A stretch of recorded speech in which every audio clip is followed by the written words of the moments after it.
Bonjour à toutes et bienvenue dans ce nouveau podcast de Femmes à part, podcast que vous avez été plusieurs à me demander sur le sujet de l'éducation et plus précisément de la transmission aux enfants et surtout à nos filles. Certaines m'ont demandé un peu quelle éducation j'avais eue, ce que j'ai reçu, ce que j'aimerais transmettre à mes enfants et plus particulièrement à mes filles. J'en avais parlé un tout petit peu de mon éducation, de certaines choses en tout cas dans le podcast où je vous parlais de mon parcours vestimentaire, donc n'hésitez pas à aller l'écouter si le sujet vous intéresse. Alors à l'heure actuelle, c'est vrai qu'on dit que quand on fait des recherches sur Google ou qu'on tombe sur ce genre de posts dans les médias ou sur les réseaux sociaux, souvent ce que les femmes ou les hommes, mais plus particulièrement les femmes, veulent transmettre à leurs enfants, c'est de dire à leur fils ne sois pas un prédateur et en gros ne sois pas trop un homme, ne sois pas viril. Et soit féministe, mon fils, bien sûr, et à nos filles, ce qu'on voudrait leur transmettre, c'est qu'elles sont des victimes et qu'il faut qu'elles se battent et que ne jamais baisser la garde parce que à tout moment on peut leur retirer tous leurs droits et voilà. Donc en gros elles sont des victimes, les hommes sont des prédateurs, c'est vraiment ça qu'il faut transmettre comme message. D'ailleurs, pour faire ce podcast, j'aurais très bien pu juste faire la recherche sur Google, j'en ai fait une, mais ça m'a vite fatiguée, donc j'ai arrêté. Et faire une recherche et regarder ce que les gens voulaient transmettre à leurs enfants, et ensuite vous faire exactement la liste contraire. De toute façon, c'est pas compliqué, c'est toujours les mêmes choses, c'est pense à toi d'abord, c'est toi qui compte, ce qui compte c'est que toi. Voilà, il n'y a pas du tout, il n'y a aucun équilibre, il n'y a aucun bon sens, il n'y a pas du tout les autres dans l'équation. Alors que voilà, l'homme est un animal social et évidemment vit en société et on ne peut pas faire comme si on était tout seul. Je trouve que moi la société parle suffisamment de développement personnel, etc. pour qu'on ne soit pas forcément obligé d'en rajouter en permanence ou de ne parler que de ça, ou en tout cas il faut le faire d'une façon assez équilibrée. Je vous ai noté quelques petites idées qui me sont venues en préparant ce podcast sur certaines choses qui me semblaient importantes à transmettre, plutôt de mère à fille. Ceci dit, non, je vais pas trop parler du point de vue des pères, mais comme je sais qu'il y a des hommes qui m'écoutent, voilà, sachez que votre regard et vos paroles sont super importantes par rapport à vos filles. Un père qui est vraiment présent et qui a vraiment, une fille plutôt qui va avoir une vraie référence masculine dans son entourage, ça va l'aider à se construire. Un père qui dit à sa fille qu'est-ce que t'es bien habillée ou tiens ta nouvelle robe te va super bien, ça peut paraître complètement anecdotique, mais finalement ça va donner confiance en soi à cette jeune fille, ça va l'aider à se construire, ça va éviter qu'elle veuille à tout prix chercher l'approbation, l'admiration, l'amour dans le regard d'autres hommes, en tout cas quand elle est jeune, évidemment, je ne dis pas qu'elle doit rester pour toujours attachée à son père, c'est pas ça, mais en tout cas à l'adolescence par exemple, je pense que si une fille reçoit aussi des compliments sincères de son père, ça lui évitera peut-être aussi d'aller chercher ailleurs ou dans d'autres regards masculins l'admiration dont elle a besoin pour avoir confiance en elle, pour se sentir bien, pour accepter son reflet dans le miroir, etc. etc. Donc voilà, votre positionnement et votre rôle, vos paroles ont une grande importance, messieurs, vous qui m'écoutez, donc voilà, mais après je vais plutôt me parler d'un point de vue général, mais qui s'applique plutôt, j'ai pensé plutôt dans mon esprit à la relation mère-fille. Alors, tout simplement, pour commencer, qu'est-ce qu'on pourrait transmettre à nos filles ? Et bien tout simplement qu'elles sont des femmes, que la féminité c'est beau, c'est une belle grâce que le bon Dieu nous fait et qu'il faut l'accueillir avec joie. Nous devons être heureuses d'être des femmes, les hommes doivent être heureux d'être des hommes. Chaque sexe a chaque sexe a ses faiblesses, a ses qualités, peut-être ses facilités, ses choses un peu plus compliquées. En tout cas, la féminité est une grâce qu'il faut accueillir comme telle, qu'il faut embrasser, j'allais dire, et voilà, c'est la voie de l'épanouissement pour nous qui sommes des femmes. Deuxième chose, capitaliser sur ce que l'on a reçu. Ça, c'est vraiment la parabole des talents dans l'évangile dont j'aime parler. Et que vous soyez croyant ou non, c'est vraiment, voilà, chaque personne est différente, chaque personne a ses talents, chaque personne a ses forces, ses faiblesses, des dons spécifiques. Que ce soit, je sais pas, musical, manuel, dans le domaine du sport, dans le domaine même de la mode, de la couture, de la cuisine, peu importe, même intellectuel, chacun a vraiment reçu différemment. Ça, c'est vrai que c'est quelque chose que j'aurais aimé comprendre peut-être un peu plus jeune. Et je pense qu'il est important de le dire à nos filles. Voilà, tu ne ressembles peut-être pas à la voisine, même physiquement déjà. Peut-être que tu te sens moins belle que la voisine, mais je suis sûre que la voisine, elle aimerait avoir les mêmes doigts que toi, les mêmes mains, ou alors qu'elle aimerait avoir ton nez ou tes cheveux, enfin j'en sais rien. À chaque fois, on se concentre sur nos défauts au lieu d'essayer de voir les choses du bon côté. Et on se compare sans cesse aux autres, mais telle autre, elle est capable de jouer du piano, voilà, au bout de seulement 2 ans d'études de piano, ça y est, elle fait des super morceaux, elle donne des concerts, moi je suis incapable d'aligner de faire 3 gammes, etc. Bah non, mais peut-être que vous n'êtes pas aussi forte que la voisine au piano, mais peut-être que vous avez d'autres talents que la voisine n'a pas. En tout cas, voilà, capitaliser sur ce que l'on a reçu plutôt que de se comparer, même si la comparaison peut être aussi, si elle est saine en tout cas, peut être aussi occasion d'émulation. Mais en tout cas, voilà, cherchons vraiment à développer les talents que nous avons reçus. Aidez vos enfants et vos filles justement à trouver quelles sont ses forces, à trouver quels sont ses points forts, sans l'enorgueillir ni la mettre au nu, mais tout simplement, voilà, lui apprendre à voir objectivement quelles sont ses forces, ses dons, ses qualités, et lui apprendre à capitaliser dessus et à les développer, tout simplement. Apprenons à nos filles à se connaître. Alors j'en ai déjà parlé à l'occasion de plusieurs présentations de livres, dans plusieurs podcasts, que ce soit le caractère, les tempéraments, les caractères, le langage de l'amour. Se connaître aussi, ça c'est plus le tempérament, le fonctionnement. On peut aussi parler de morphologie. Alors bon, ça peut pas se faire super jeune, mais une fois que votre fille est déjà formée, voilà, peut-être à la sortie d'adolescence, lui montrer comment est fait son corps, ce qui lui va moins bien, comment mettre en valeur sa silhouette, etc. Le fonctionnement du cycle féminin également, ça c'est super important. Comment il fonctionne évidemment d'un point de vue physiologique, j'allais dire, mais les hormones, l'effet des hormones sur nous, comment capitaliser sur ce cycle, à quelle période du cycle il vaut mieux que je fasse quoi pour me sentir bien, pour capitaliser justement sur ce fonctionnement féminin qui est vraiment très spécifique et en tirer le meilleur. Donc ça pareil, je vous ai déjà présenté beaucoup d'ouvrages là-dessus, notamment il y a Bien vivre le cycle féminin de Gabrielle Viala qui est assez bien fait pour justement transmettre aux enfants, enfin aux filles, aux garçons aussi d'ailleurs s'ils veulent mieux connaître le fonctionnement des femmes. En tout cas, voilà, il est important d'apprendre à se connaître, de savoir comment on fonctionne de tous les points de vue possibles, j'allais dire, pour pouvoir mieux se comporter, être plus heureux, mieux se maîtriser peut-être aussi d'une certaine façon. Quand on se comprend mieux, on peut mieux agir, on a une plus grande force de frappe, j'allais dire rien que pour le cycle féminin par exemple, c'est bien connu que parfois on peut être à certains moments de notre cycle très déprimé, très irritable ou très sensible sur certains sujets. Le fait de le savoir, d'en prendre conscience, voilà, on va éviter de se mettre dans les situations qui pourraient nous faire du mal. Au contraire, si on sait que c'est un moment du cycle, on va être hyper créatif, pleine d'énergie, bon bah voilà, on va commencer certains travaux ou certaines réflexions. Et voilà, c'est vraiment optimiser ce que l'on a et en tirer le meilleur. Autre point, alors il n'y a pas de, je sais plus si je l'ai dit, mais il n'y a aucun ordre spécial chronologique ou d'importance dans ce que je vous dis, j'ai vraiment noté mes idées à la volée et je vous les restitue. Apprendre également à déjouer les pièges de la société, j'en parlais un peu en introduction sur justement les hommes sont des prédateurs, les femmes sont des victimes.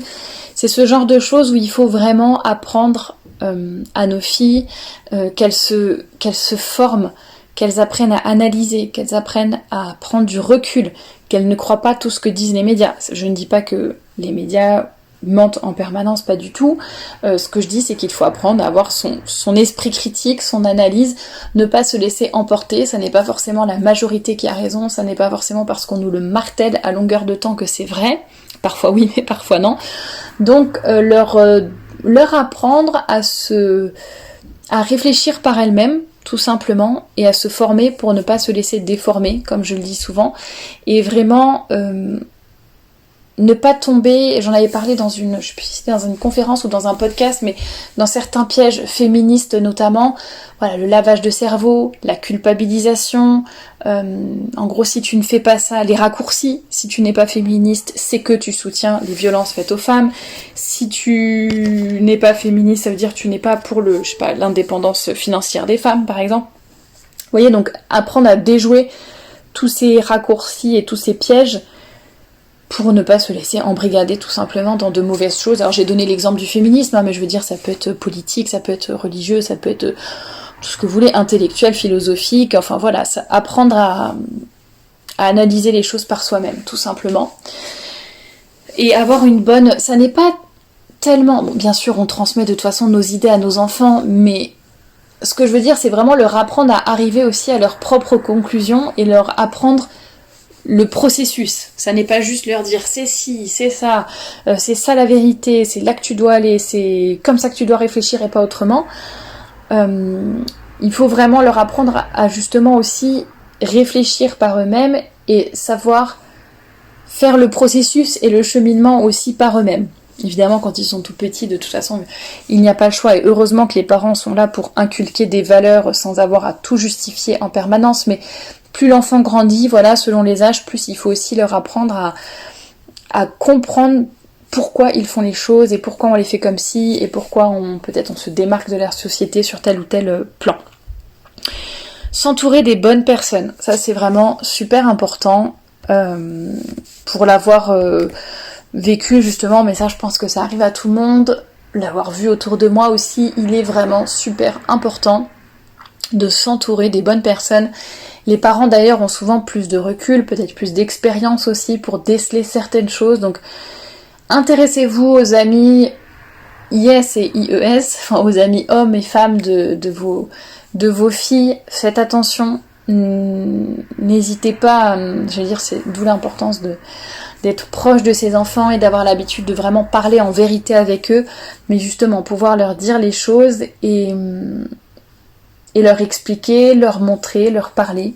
Et vraiment faites attention à leur fréquentation. On peut faire beaucoup de mauvaises choses ou prendre un mauvais chemin ou gâcher beaucoup d'années de sa vie avec des personnes toxiques ou des personnes qui nous tirent vers le bas plutôt que de nous tirer vers le haut.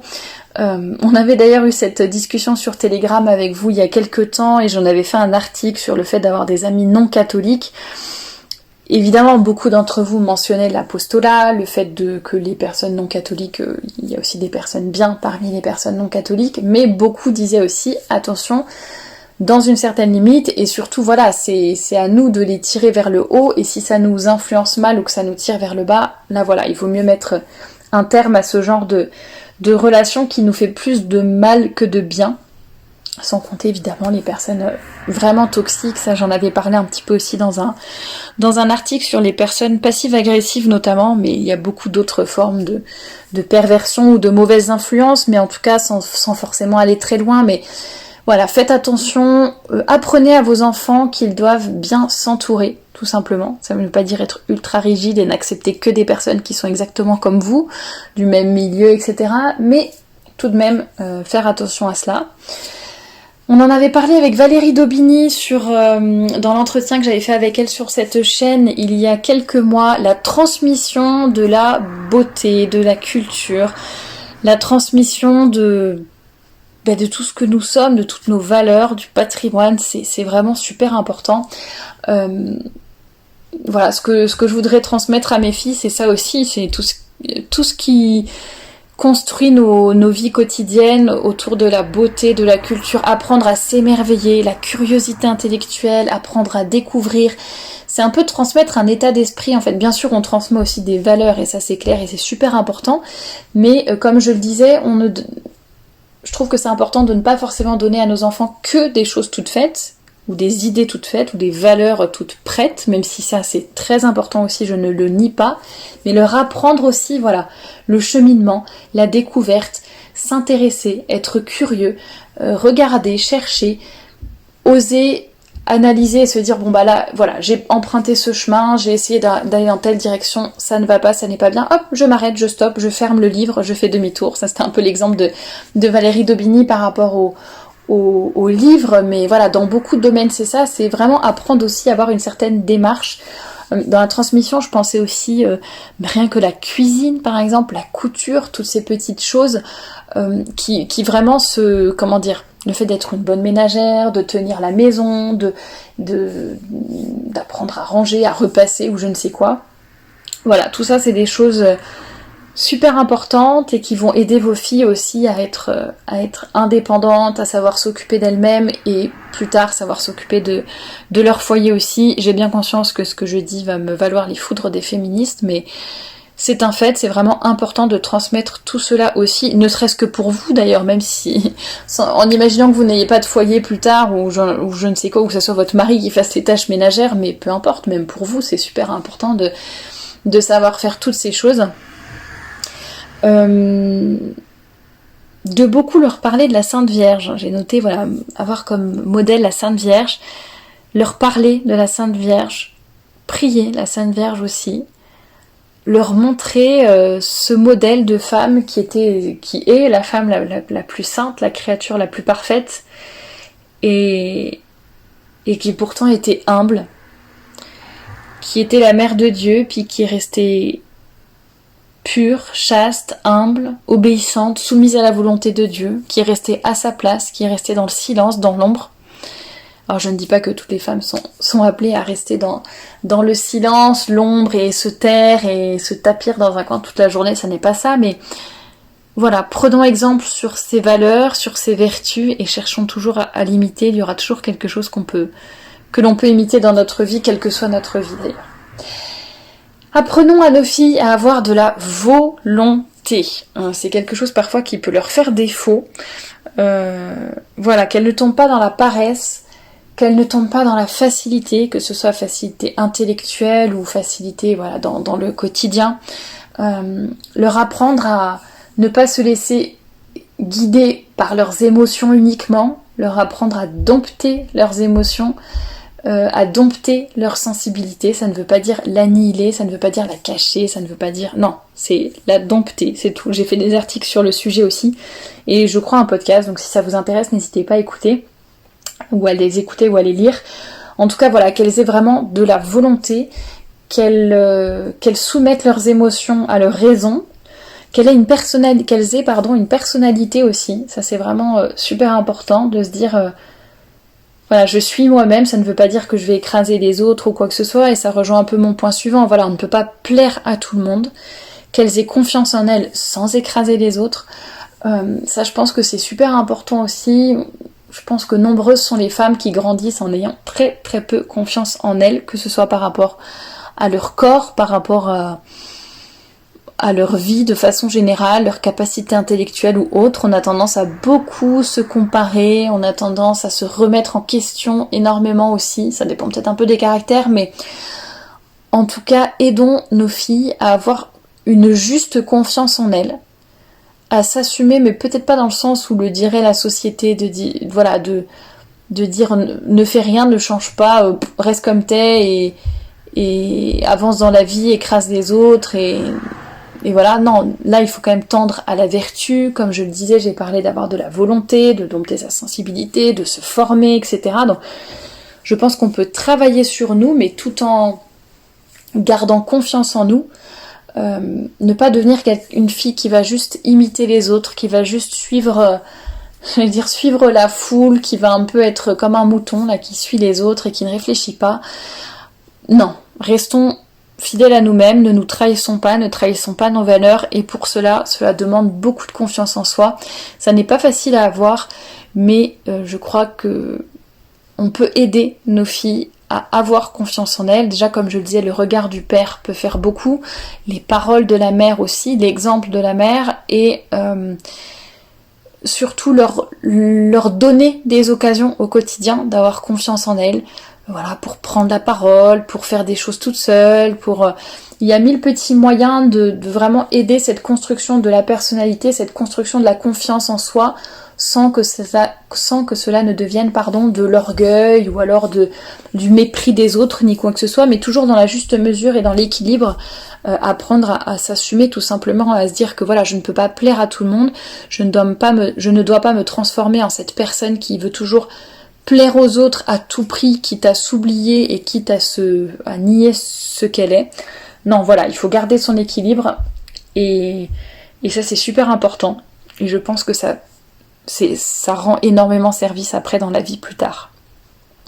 Et ça évite justement de tomber dans des pièges, ça évite de renier ses valeurs juste pour se conformer à la volonté des autres. Donc voilà, soyons fortes dans ce sens-là.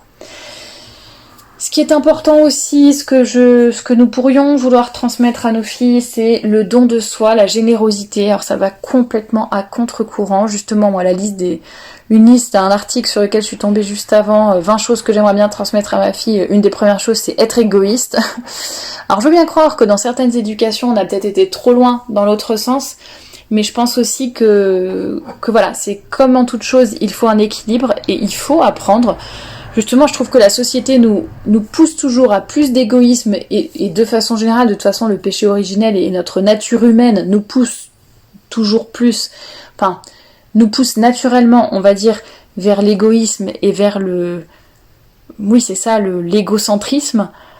Donc au contraire, l'éducation doit nous aider à nous détacher de cela et on doit plutôt travailler dans le sens d'essayer d'être généreuse et de se donner, même si évidemment charité bien ordonnée commence par soi-même, mais la tendance naturelle étant à l'égoïsme, ce qu'il faut transmettre et ce sur quoi il faut travailler, ça serait bien plutôt la générosité.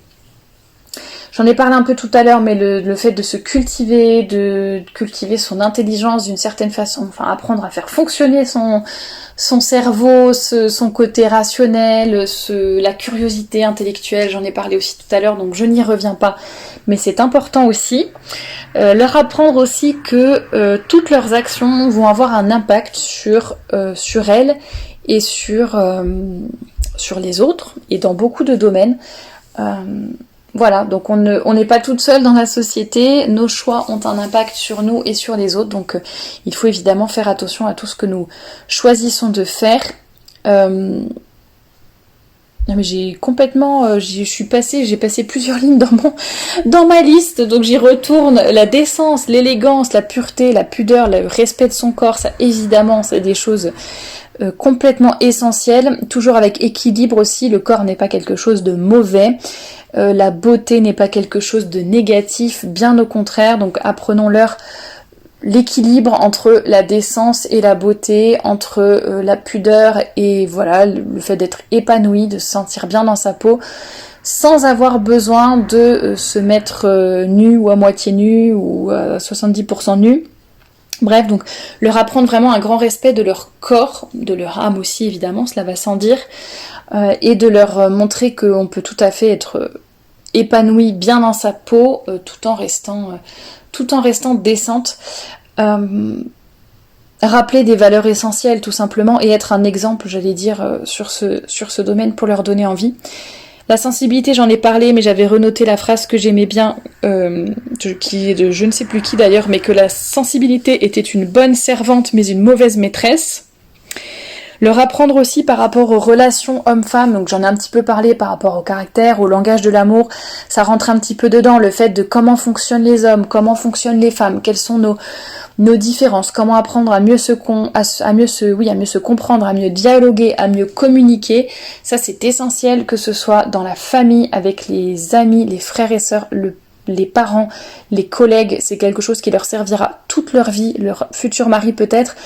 Donc il y a le livre notamment Les hommes viennent de Mars et les femmes de Vénus de John Gray si vous voulez vous appuyer là-dessus pour vous aider, mais en tout cas ça peut être une bonne façon de leur transmettre certaines choses et de tout simplement les aider à mieux comprendre et à mieux mettre en place tout cela dans leur vie. Et donc comme je le disais, soyons exemplaires pour que nos filles aient aussi envie de faire le bien, de faire le bien et d'être de saintes femmes. Apprenons-leur à être des femmes saintes, des femmes libres et de la vraie liberté, c'est-à-dire qu'elles choisissent volontairement de faire le bien, qu'elles soient des femmes épanouies et rayonnantes.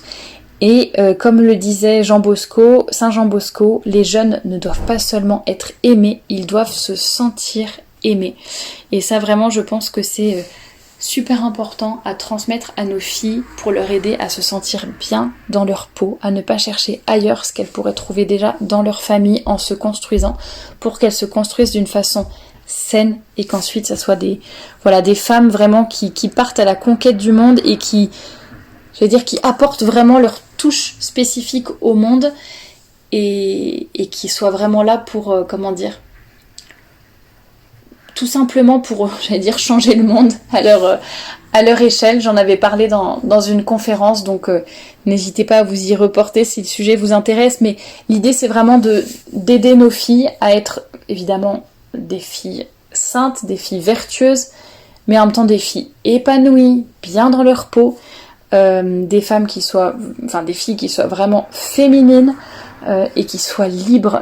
J'en ai parlé, par rapport à ne pas tomber dans certains pièges, apprendre à réfléchir par soi-même, libre même par rapport à nos émotions, à notre sensibilité. C'est ça aussi la vraie liberté, c'est de ne pas être soumise à ne pas se laisser emporter par nos émotions, ne pas se laisser guider par nos passions, être des femmes qui se maîtrisent, pas dans le sens crispé et je ne laisse sortir aucune émotion, pas du tout, vous l'aurez compris, c'est une vision vraiment, il faut avoir beaucoup d'équilibre, d'où l'importance de se former, de discuter, d'être exemplaire aussi, de leur montrer, de faire les choses avec elles pour les aider à grandir dans un bon climat qui les aide à s'épanouir ensuite, par la suite.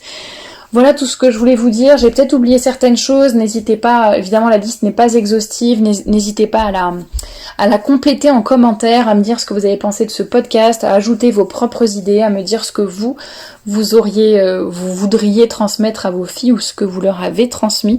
Je sais qu'il y a des personnes plus âgées qui m'écoutent, certaines femmes qui sont déjà grand-mères par exemple, donc n'hésitez pas à faire part aussi de votre expérience, de ce qui a fonctionné, ce qui a peut-être moins fonctionné, et ainsi nous aidons, donnons-nous de bonnes idées, transmettons-nous les bonnes choses entre nous aussi, et donc voilà, merci d'avance pour vos retours, et je vous dis à très bientôt pour un nouveau podcast.